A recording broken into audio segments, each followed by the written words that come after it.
Welcome to The Explainer. Today, we're unpacking a truly fascinating story from a video by creator Drew Vrathi. Honestly, if you want a masterclass in the future of digital mobilization, this is it. We're going to dive into the bizarre, almost unbelievable story of how a simple internet meme morphed into a massive, highly controversial digital movement literally overnight. It's an incredible case study that shows the sheer power of satire, just how fast young people can organize online, and exactly how institutions react when a viral phenomenon catches them totally off guard. Let's get into it. To really understand how this whole thing blew up, we have to look at the spark. On May 15th, 2026, during a Supreme Court hearing, the Chief Justice of India dropped a statement that absolutely stunned the country. He actually said there are already parasites in society and compared unemployed youngsters to cockroaches. Now, the source video points to this exact moment, this really shocking characterization of youth, as the bizarre catalyst for the whole controversy. And you have to remember the context here. This was set against a backdrop of intense frustration over recent NEET exam paper leaks, massive unemployment, and crushing inflation. People were already angry. Okay, let's dive into this timeline, because the breakneck speed of this story is just wild. Track this with me.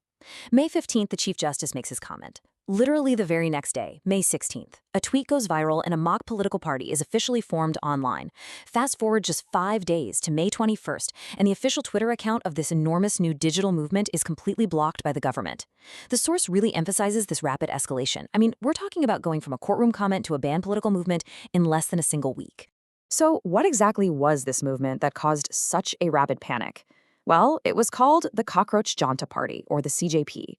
As the explainer notes, this was a totally unregistered, satirical political party and social media page. It was created as a pure internet joke by Abhijit Dipke, a 30-year-old Indian student studying over at Boston University. He apparently saw the quote on the news and thought, what if all the cockroaches just teamed up? It was meant to be a purely satirical jab at the ruling party, the kind of internet joke that usually gets a few laughs and completely fades away in a couple of days. And just to show you how absolutely absurd this movement was in the beginning, listen to the official CJP membership criteria. It was literally just 3 questions. Are you lazy? Are you online for hours? And do you identify as a cockroach? As the source points out, this proves beyond a shadow of a doubt that it started as pure, unfiltered satire. Religion, caste, gender, none of that mattered. If you answered yes to those 3 ridiculous questions, boom, you were in the party. Nobody in their right mind would look at that and take it seriously, right? Well, then something totally unprecedented happened. The video notes that this joke account saw explosive, organic growth unlike anything we've really seen before. 2 days in, it had 400 followers on Twitter. 4 days in, 8 million on Instagram. And at its peak, it hit a staggering 22 million followers. Just to put that massive number into perspective, the source points out that this satirical meme page actually overtook the follower count of the ruling political party itself. It became one of the fastest organically growing social media accounts in history. No way anyone saw that coming. Which brings us to the big question the source tackles. Why on earth did a joke turn into a full-fledged movement? According to the analysis, it was about way more than just laughing at a funny meme. It worked because it gave a voice to this deeply shared, boiling frustration. Imagine being a young person. Your future feels completely derailed by daily news of exam paper leaks, zero jobs, and skyrocketing prices. Then you see your struggles reflected in that cockroach label.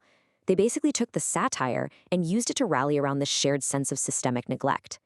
Now, what's really interesting about this is when you contrast those early joke criteria with the official CJP manifesto that eventually came out. Suddenly, we aren't joking around anymore. These are highly serious, systemic political demands. They wanted no post-retirement Rajya Sabha seats for chief justices to ensure judicial independence. They demanded the chief election commissioner be arrested for deleted votes. They called for 50% reservation for women in parliament, canceling licenses for massive corporate media houses, and a 20-year ban for politicians caught horse trading. The source highlights how the energy behind the memes suddenly became incredibly serious and policy-focused. And they didn't just stop at a manifesto either. They started taking real, measurable political action. The source reports that the CJP launched a petition directly demanding the education minister resign over the NEET exam fraud. And get this, within a super short window, over 600,000 people signed it. A single video discussing this whole situation hit over 10 million views in just 1 hour. The youth had essentially weaponized a meme to build a massive, unified platform for their demands. According to the arguments in the source video, this exact shift, Moving from harmless internet memes to organizing real, actionable demands is what terrified the establishment. It triggered a massive institutional crackdown, starting right around May 21st. The retaliation was swift and heavy. Their accounts were blocked in India, they faced multiple hacking attempts on their Instagram pages that completely locked the founders out, and their official website was just entirely dismantled and taken offline. So, the crucial point the source makes here is the incredibly stark contrast in the government's response. Officially, the state labeled the account a threat to national security, citing Intelligence Bureau inputs. But the reality, as the source points out, was that this was literally a satirical meme page. You had people dressing up in cockroach costumes to complain about exams and jobs.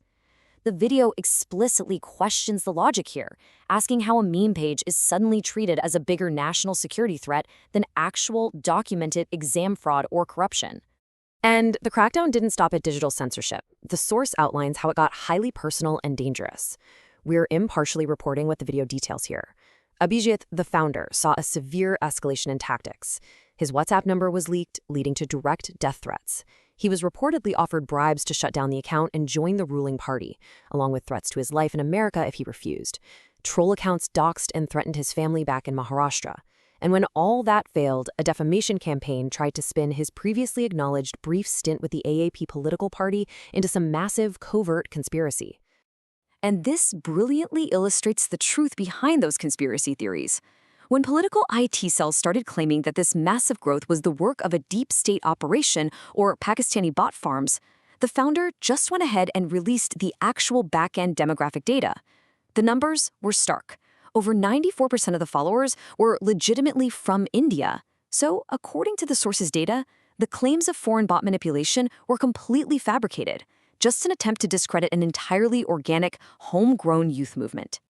Zooming out to the bigger picture, the source identifies a really common pattern here.